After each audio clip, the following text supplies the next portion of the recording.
and the side that it kicks off at, like this, boing, should be out.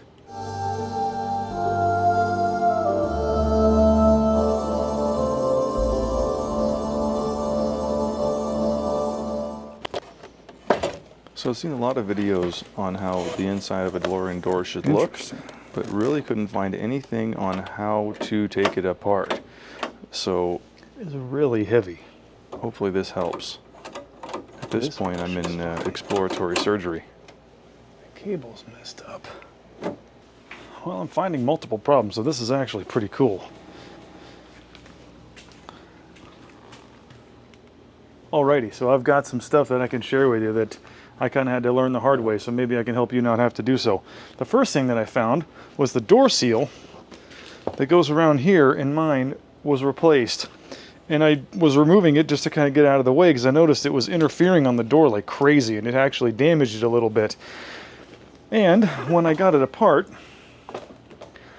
I saw on the end, hope you can see this, it says DMC, this side faces out. Guess which side this side was facing? In. So if you look at the way they make this, it's got kind of a little, it kicks off to one side, and the side that it kicks off at, like this, boing, should be out, not in. And if it's in, you can imagine it's going to push in to where the door needs to be there. If it's this way on the door will be able to slide right past it, and it won't get grabbed and pulled in and torn off. If your door is destroying the rubber right here, make sure that this thing has its little bendy bit toward the outside and not toward the inside. That's the first thing I learned. The second thing that happened was I have all this stuff apart, and I've been kind of closing the doors pretty gingerly, and I kind of figured there was a problem with the rear latch. I didn't think that it was latching, so I kind of let it about 6 inches and just let go, and that thing went way further in than it had ever gone before, and I couldn't open the door anymore. The door handle wasn't working. I mean, luckily I had the other door open, so that it didn't end up being a big problem. I had to just kind of goose fraba and come in from the other side and look at this analytically, and this upper piece of the inner door panel, you can actually do this with the door closed, thank God, without damaging anything. You lift these guys up, and then once they're free, you just kind of pull up. There's a little hook right here. It's just a steel hook, and then there's kind of like fiberboard. And as soon as you get that up, it just swing, and it'll just come right off. But that's how you can get to the piece to manually open the door. So long as your latches are functioning and they're not like the rods are broke off or anything crazy like that, you can get to that inner latch and make it come off. Because there was enough tension with how far this was adjusted in, with me trying to get the thing right and all that stuff, to where when it finally latched, there was so much pressure that it couldn't unlatch. And I found another reason why I'm going to show you in just a second.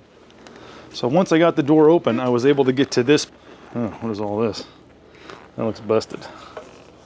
Have to fix that. Anyway, there are 1, 2, 3, 4, 5 screws that you have to remove to get to this, and then there's Christmas trees across the bottom, as you can see here. Those guys aren't a big deal. But that's not it. You know, as you can see, this handle, I was trying to get up inside of here to see if there was anything in there without hopefully breaking anything. There are 2 bolts. There's one here and one here. And they're not super easy to get to. But if you're looking up in there like this, your escutcheon is right here in the way, and that's this piece. This piece is like so. So once you get this piece out and break it into 1,000 pieces, they sell new updated versions of this. Mine was already kind of just jiggling around in there, so I'll end up getting that guy. But anyway, you can imagine this looks like a door handle over here. You got your door lock, and then you've got your mirror thing. Anyway, you're going to have to lift the door handle up and then kind of pull this up out of the way. And there's going to be all kinds of stuff in the way. I mean, the whole rest of the piece that's still up inside here, the bracket that holds the door handle and all that stuff, is still going to be in your way. So if you get like a 1/4 inch, really like a long extension, like a 10 inch or whatever extension with a 10 millimeter, at least mine were 10 millimeter, I don't know about yours. And then there are bolts like this, Just some little cheesy. Looks like someone put some glue on the end of them to get them to stay in the socket. Make sure you get those guys because you're going to be yanking on this thing, and mine already kind of had a little bit of in it.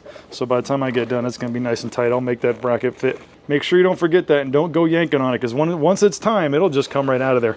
So this also, the pull strap, if your pull strap isn't just hanging around this piece and actually goes through like this one, it goes up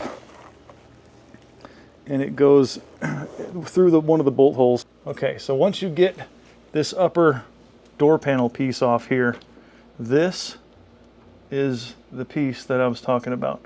If you take this and you twist it, you should be able to, like that, unlock or open the door. My back latch was stuck, so it's that bottom rod, had to like, and that sucker came open. So, and the door handle wasn't activating it enough. And actually what was happening, I'll show you. If I pull on this handle here, see that? I just saw a video that is actually a pretty common failure. So if you look there, now my inner door handle barely does anything, but, there we go. So what's happening is it's not this, so the latch, it goes it's free all the way. But if I pull the handle on the outside and release it, this cable is getting stuck in this sheath. And I'm gonna have to get a new one of those or figure out how to get that to stop doing that. But I think that's really my main problem, is that this guy's not letting that rear latch because it's always stuck like this. So it can't operate because it's holding it open. Kind of like a Subaru rear hatch. Same exact thing actually. So can't work. So like what I was saying before, you're gonna see it kind of like this. The handle goes right here, and one of the bolts is gonna be in here, and one of the bolts is gonna be right back in here. So don't mess, you're gonna have to get around this rod in order to get to it. So prepare for that.